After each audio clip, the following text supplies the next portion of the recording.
بسم الله الرحمن الرحيم شعبك الصوماليات شرفت له ميل والبا واجوكتان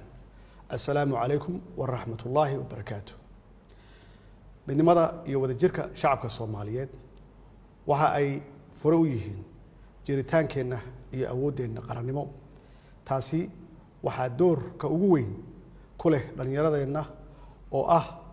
أغلبية ده ومدى الصوماليات برارجة لن يرد الصوماليات dhanka horumarka iyo dawladnimada waa midka nagu dhiirigeliyay inaan ku aamino hogaaminta hay'adaha kala duwan ee dawladda iyo inay kaalin mug leh ku yeeshaan dawlad dhisidda nabadeynta iyo ilaalinta danta guud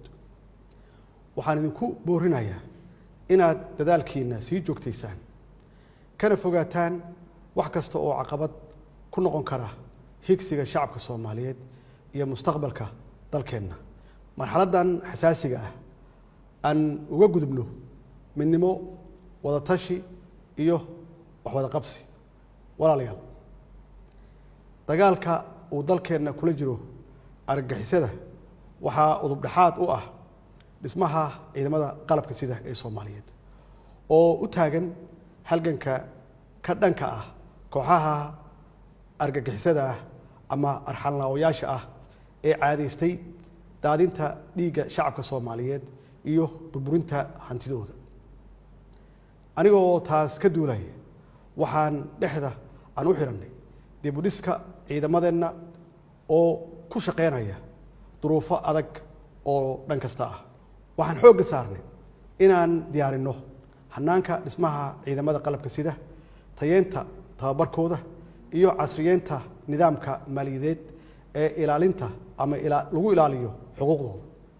dadaaladaas iyo qorshayaashaas aan hirgelinay waxay horseedeen in maanta ciidamadeena geesiyaasha ah ay awood u leeyihiin hanashada amniga dalka uuna gabagaba marayo qorshihii ay kagala wareegi lahaayeen amniga dalka ciidamada AMISOM oo u horay naftooda garab istaaga dawladnimada Soomaaliyeed shacabka Soomaaliyeed ee sharafta leh siyaasaddeena arrimaha dibadda waxaan ku dhisnay wax wada qabsi is ixtiraam dalalka caalamka iyo ilaalinta sharafka iyo madaxbannaanida dalkeena marnaba maynan aqbalin in arrimaheena gudaha uu shisheeye soo fargeliyo annagoo ka dhowrsanay tallaabo kasta oo hoos u dhigi karta ama u dhigaysa qabka iyo qaranimada Soomaaliyeed marnaba maynan aqbalin in duruufaha nagu xeeran awgood nalooga faa'iideysto oo la isku dayo in go'aamadeena gacanteena lagala baxo siyaasadda gobonimada ah ee arrimaha dibadda ee aan qaadanay waxay horseeday in markii labaad Soomaaliya loo doorto 4 sano gudaheeda xubinimada golaha xuquuqul insaanka ee qaramada midoobay waxaa sidoo kale madaxweyne ku xigeen aanu ka noqonay golaha loo dhan yahay ee jamciyadda qurumaha ka dhaxaysa annaga oo haatan u sharaxan xubinimada golaha amniga ee midowga Afrika oo ay doorashadiisu dhacayso dhawaan sidoo kale dawladda federaalka Soomaaliya waxay u diyaar garowday musharaxnimadeeda ka mid noqoshada dalalka aan joogtada ahayn ee golaha ammaanka ee qaramada midoobay ee loo yaqaan Security Council-ka oo ay noogu dambeysay muddo 50 sano ka hor walaalayaal sida aad ogsoontihiin waxaan xoog saarnay inaan idin ilaalino amaanada aan idin hayno waxaanan meel marinay shuruucdii lagula dagaalami lahaa musuqmaasuqa annagoo sidoo kale xoog saarnay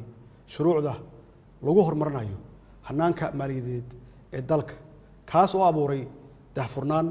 iyo hufnaan ay ka marxaati kaceen khubaro dhaqaale iyo hay'adaha caalamiga ah ee arrimaha maaliyadda waxaan meel gabagaba ah soo gaarsiinay tallaabooyinkii aasaaska u ahaa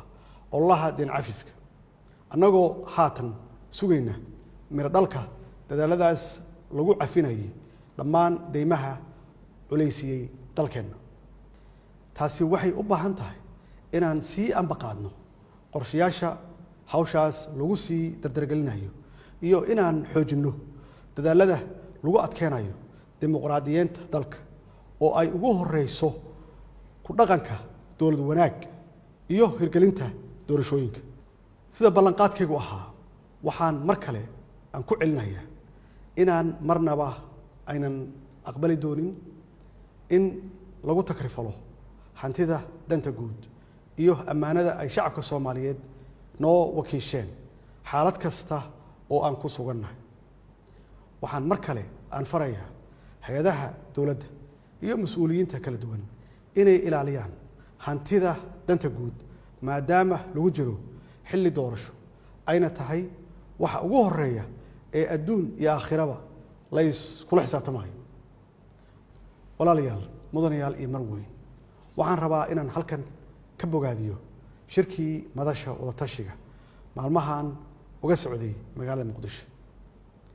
kaasoo ay ka soo baxday natiijo wanaagsan oo xaqiijinaysa dhamaystirka doorashooyinka dalka shirkaasi waxaa laga soo saaray warmurtiyeed ka jawaabaya tabashooyinkii laga qabay habsami u socodka doorashooyinka iyo sidii looga gudbi lahaa caqabadihii ku gudbanaa geedi socodka doorashada warmurtiyeedka shirkan wuxuu mar kale xoojiyey heshiisyadii arrimaha doorashooyinka ay ugu muhiimsanaayeen heshiiskii jahaynta doorashooyinka ee 17 Sebtembar 2021 oo ay si wada jir ah u ansixiyeen labada aqal ee baarlamaanka iyo shirarkii kale ee madasha ee ku aadanaa fulinta hanaanka doorashada iyo xal u helista tabashooyinkii ka soo laabtay habraacyadaas Soomaaliya maanta ma joogto xilli la isriixo la isculaadiyo lana kala qaybsamo dhammaanteen waxaa mas'uuliyad naga saaran tahay inaan dhowrno sharafta iyo dowladnimada dalkeena jidka kaliya ee looga baaqsan karo caqabadaha waa in madaxda dowlad goboleedyada ay qaataan doorkooda hogaamineed ee kaga aadan fulinta iyo dhamaystirka doorashada xildhibaanada golaha shacabka ee haatan socda danta gaarka ahna laga hormariyo xasiloonida iyo danta guud ee dalka mudanayaal iyo marweyn madasha wada tashiga qaranka waxay mas'uul ka tahay hirgelinta doorashooyinka si waafaqsan dhammaan heshiisyada aan hore u soo sheegay oo saldhig sharciyeed u ah una fududeynaya sidii ay u dhamaystiri lahaayeen doorashooyin daahfuran oo ka turjumaya himilada shacabka Soomaaliyeed sidaas awgeed waxaan ku adkeenayaa madaxda madasha wada tashiga inay ka dhabeeyaan fulinta qodobada ku xusan warmurtiyeedkooda ayna hirgeliyaan jadwalka doorashada oo ay isla qaateen oo si cad u qeexaya muddada lagu dhamaystirayo doorashooyinka dalka mudanayaal iyo marweyn shacabka Soomaaliyeed ma xamili karaan isqabqabsi siyaasadeed iyo cagajiid lagu sameeyo hanaanka doorashada waxaan alla ka baryaynaa inuu doorashadan noogu dhameeyo jawi nabdoon naguna hago dhabaha horumarka iyo baraaraha wabillahi tawfiiq wasalaamu calaykum waraxmatullaahi wabarakaatuh